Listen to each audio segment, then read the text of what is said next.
in this toxic environment, how did you like learn about your ethnic background? It's a combination of things. First and foremost, it was my parents. Like, I've talked a lot about my mom, but I also want to make sure I give my dad a big shout out because, like, the family roots is like, we talked earlier about Joel Poinsette and he is whatever, but like when we talk about the Poinsette, it's weird if I say Poinsette legacy. That sounds really egotistical. But like when we talk about just my family like history, the person we really talk about is Septima Poinsette Clark, who was considered by some like the queen mother of the civil rights movement. And like she was in South Carolina. She started now I can't remember the names of what kind of schools they called them, but like she was part of like the Highlander Folk School, which was did both vocational stuff, but also like in terms of like when they were trying to get past poll taxes and all that stuff of like educating black people and how to basically navigate poll taxes and stuff like that, so get the right to vote, registering people to vote, you know Damn. just like activism. And like one of her mentees was actually Rosa Parks. So like she was very influential. And there's this book, I Dream a World, I can't remember the author, but it has this like iconic picture of her. And I remember it was like one of the things, like when I'd walk into my house, like my parents had it like front and center. Oh. But like, so my dad kind of comes is interesting of all the schools. I'm not sure why to this day. I should probably ask him, but I guess like one of the reasons he ended up going to U of O was actually on Septima's recommendation. Huh. And Huh. yeah, I've got to. Why? Yeah, why is a good question. I don't think I've ever actually asked him why, but so they really like for like all my life they made sure it's like Black history, black, because I would say like the other memory I don't have, and my mom loves to remind me and embarrass me about it all the time, is that like I guess one time when I was a little kid I asked her, why are you and dad black and I'm white? you know Whoa. yeah, so needless to say I've come a long way since then. But you know because I just saw like I guess I don't for know. whatever That's so it doesn't make sense. interesting. Maybe I was a little bit lighter as a kid, but yeah, no, it doesn't actually make sense. But for whatever reason I thought I was white. Yeah. So you know they made a real thing about making sure it's like no, get into black history. Like I already told you about, like we had all these other like connections in Portland, but they also had like a bunch of black art around the house. Mm. They had black books everywhere. Obviously, like I said, I Dream a World was like right That's there, amazing. prominent front and center. And like for every like book report, it's like do this on Seppi, or or do this on like some, like, because I was a little kid, so it was usually like black sports figures. So it'd be like Jackie Robinson Yes. or like Bo Jackson or something like that. But and I'll admit, like in the beginning, for like up until maybe like seventh grade, I did kind of see it as like a burden, because it's like, oh my god, no one else is. I have to do the black thing. Oh my god, is this really that important? Is this really Yeah. like it's kind of like that hyper visibility thing. But Yeah. I also say the other kind of thing that really kind of got me to like make what my parents were trying to say click was that I was a big fan of rap music. And a lot of the artists I was listening to, partially because I was in isolation, so it wasn't just like I listened to what was on the radio and 95.5 and all that, but I also I had time to explore other things because I didn't have friends. So yay, I get to find myself. So I got to also get into like Public Enemy and like these other kind of like more underground quote unquote artists. And they were talking about black history and black issues Mm. and all these things. And it's like, oh, it clicks. I remember Hmm. this artist Razkaz and his song Nature of Threat, which is, it's almost weird to call it a song because it's more of like, it's really is more of a history lesson. And I read about how the process, apparently it took him like 6 months to write it. Like it was like actually like it came out of like an actual research assignment he was doing that he basically just put into a track. And it's like basically it's like the nature of white supremacy is like going back from like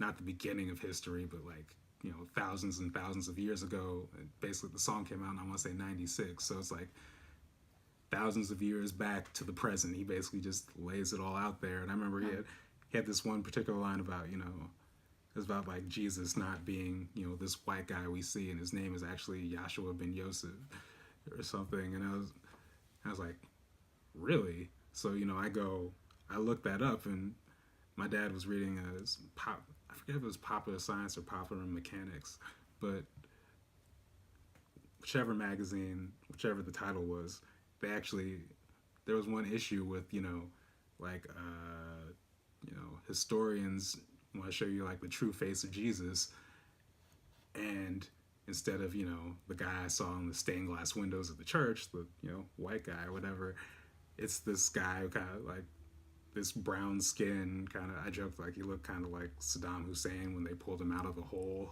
Oh my God. But that's a little extreme, but like it was like, this short like brown man. And I remember it clicking. It's like, okay, he told me that in the song. That sounded really radical, but really awesome. And then this magazine my dad reads that is not some, it's Popular Mechanics. It's not, Black Radical Weekly. Yeah. But they're saying the same thing. Oh my gosh, what do I not know?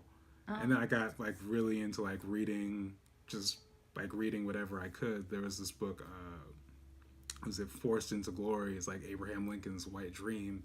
And it was basically about how, yes, he did sign the Emancipation Proclamation, but one, it arguably put more people back into slavery than it freed just by how it was set up.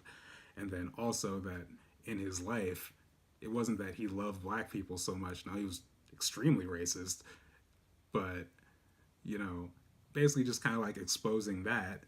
And it's just like, I really got into this whole thing of like, how much do I really not know? And I read about, so I started really reading about history, getting into black books and, all these different things, or reading Roots, or reading the autobiography of Malcolm X, reading, They Came Before the Mayflower, and getting into all this, getting into like James Baldwin and Toni Morrison and all that. And then in 8th grade, my mom put me in this rites of passage program called the Prospective Gents Club in Portland. And that was interesting just because like this was weird dynamic where like almost all the kids in there were like, PPS, Portland Public Schools students. And like it's a Black Rites of Passage program, if I didn't emphasize that earlier. And then, there was me coming from LO with my, just, I don't know, like, it's weird like how like fashion sense, or specifically like my lack of, came up. Because like I'm just coming in there with these Costco sweatpants and, these dusty, slip-on Skechers and stuff. So it's like I don't, like people, I didn't fit in already, but it's like I just like extra didn't fit in. Even though like it's supposed to be about, black solidarity, sort of black history, embracing your culture, embracing not just that, but also embracing, the things you need to, I don't want to say become a man, or because they also had a sister program, the Eminent Ladies of Virtue. But basically just, to be a functioning adult who is not just, successful in your career, but also, successful in giving back to people and serving, your community and serving these needs.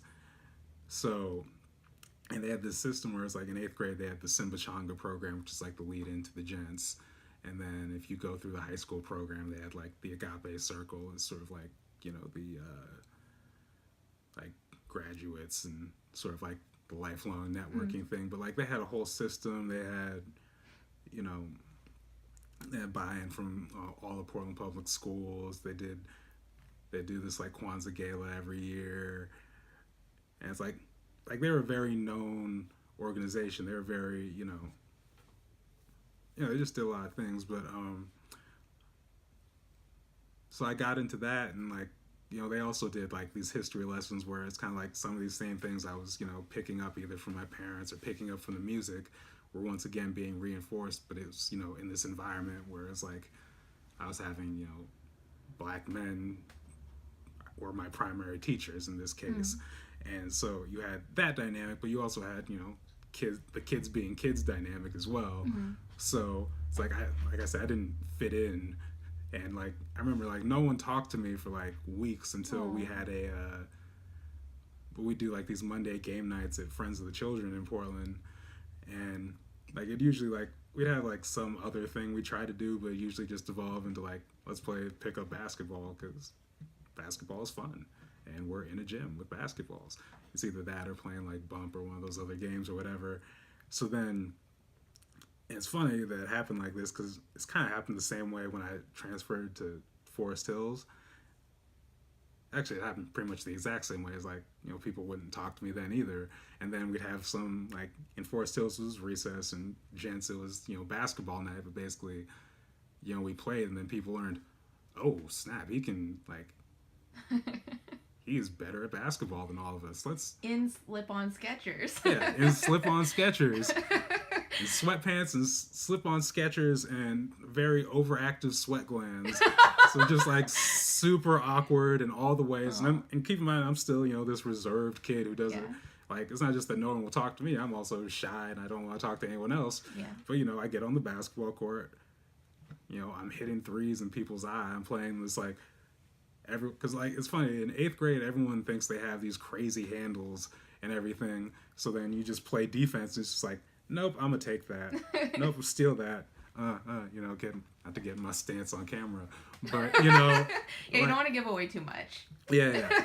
But you come out there and you just like, you kill people on the basketball court, and suddenly like, oh, let's talk to this person. Like, it's not that I like particularly fit in after that or anything, but it was definitely like, it's weird how in like in a predominantly white environment in like 4th grade, and then in a completely black environment in 8th grade, how it was like the exact same thing was sort of like the icebreaker between me and everyone else. And maybe that's, as I say this out loud, maybe that's the other reason why I didn't want to like push back in basketball in high school, was just because like basketball, I guess, was my way of, like I was a writer, sure, and all that, but in terms of what was really my tool for, I guess, like relating to the rest of the world, or, building some kind of connection or communicating with people, it's like basketball was kind of like that path for me. That was kind of what, that was the medium. That was where even if, I didn't have to, do all these superficial things to fit in, I just had to be good on the court.